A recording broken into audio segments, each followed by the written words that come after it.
Carmen está recopilando ahora mismo en tiempo real, a las 2:08, todos los datos. Creo que es una noticia de las que ponen los pelos de punta. Es otro dato más sobre una historia, un expediente que es español auténtico, y vamos a conocerlo en unos minutos. Pero antes una cosa de impacto, de verdad, de impacto. Le voy a pedir a nuestro compañero Roberto Cuadrado, nuestro compañero ahí en las imágenes, con Geray, con Sendra, con Rafa Meneses, con Carlos Largo, en fin, con toda la gente, un amplio equipo, gracias al cual se hace todo esto, ¿no? Si no es absolutamente imposible. Bueno, pues hay una portada del semanario mítico El Caso, que en 1967, o sea, anteayer, a nivel histórico, nos volvía a recordar la terrible historia de los tíos mantequeros, arrancauntos u hombres del saco. Son cosas muy distintas, pero existieron, con muy diferentes motivaciones. Nuestra obligación es que la gente sepa cosas de su tierra, y algunas que entran dentro de lo incomprensible, ¿no? La portada, con una fotografía de un hombre que al parecer disfrutó de cierta fama, entre comillas, como guitarrista, decía lo siguiente: Granada, número 793 del Caso, Madrid, 15 de julio 1967. Precio, 4 pesetas. El cadáver del niño, 7 años, en un saco. Y después una frase del principal sospechoso: es carne podrida, repetía este hombre. Este suceso ocurrió aquí, es muy desconocido, incluso la mayoría de analistas del crimen y de la crónica negra apenas hablan de él, porque es un caso muy extraño, muy raro. Es un caso, César, que evidentemente tú también le seguiste la pista, y quizá lo más raro todavía, ¿no? Y lo más triste, porque ante todo es la víctima es un niño de 7 años, era un niño que iba casi para estrella, ¿no? Un niño del que hay algunas fotos bailando, era un niño bailarín, precoz.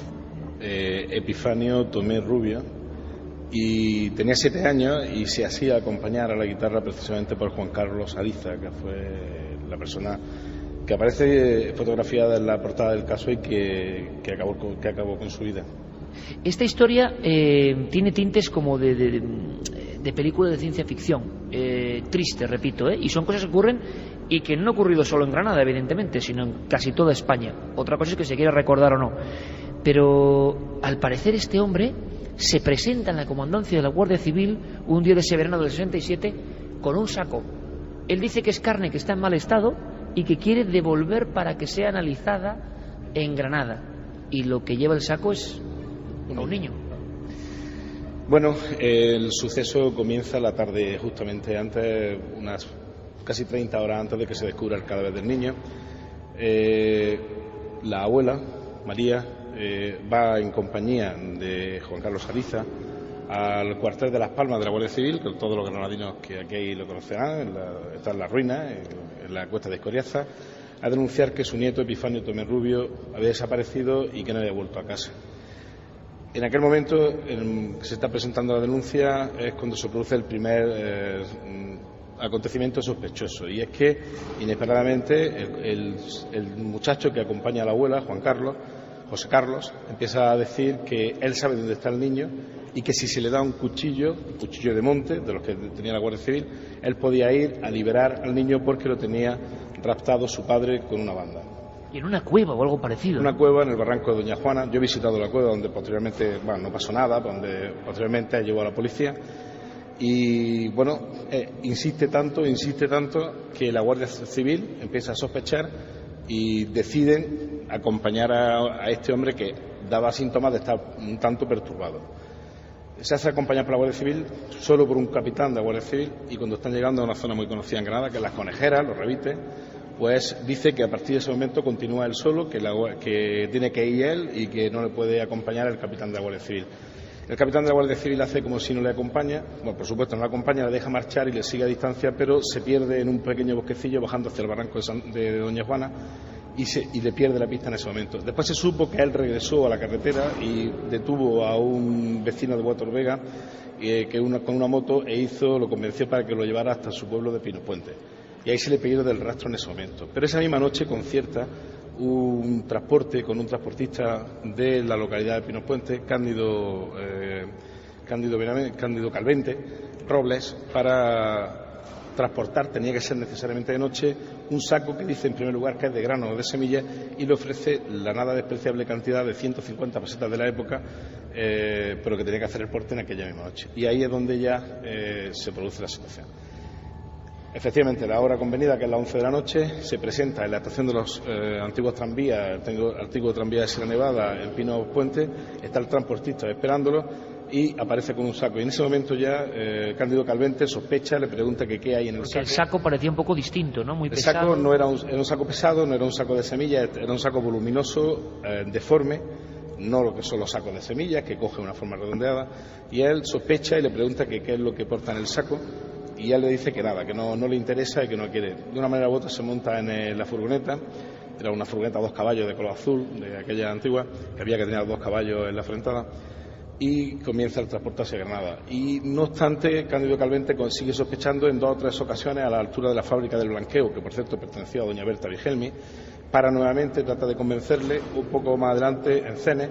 Y ya ha llegado a donde están los 4 caminos, el cruce de la piscina Paraíso, como todos conocerán, aquí, ahí donde él ya detiene el coche, le obliga a que le diga lo que hay y José Carlos Ariza se le pone bastante violento, le dice que no le importa y que ese saco él lo va a llevar a la Guardia Civil porque porta una cosa que es muy peligrosa. Y ante la insistencia él lo consigue nuevamente montar en el coche y le dice que lo que porta es carne podrida, que a él no le interesa pero que porta carne podrida.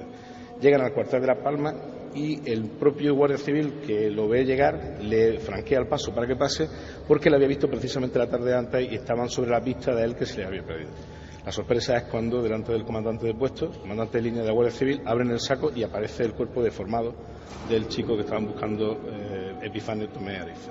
Claro, es extraño y parece que además el hombre, bueno, empieza a decir que se ha encontrado el cadáver en una cueva, en fin, un sinfín de intentos de huir, ¿no?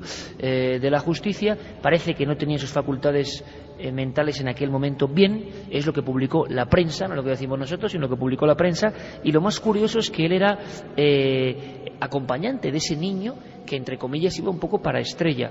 Esta extraña prole de los hombres del saco dio personajes tan siniestros como Francisco Leona, Engador, el tío mantequero de Málaga, la vampira de Barcelona, Enriqueta Martí Ripollés, que acabó con 9 niños, por lo menos, que se encontraron sus restos.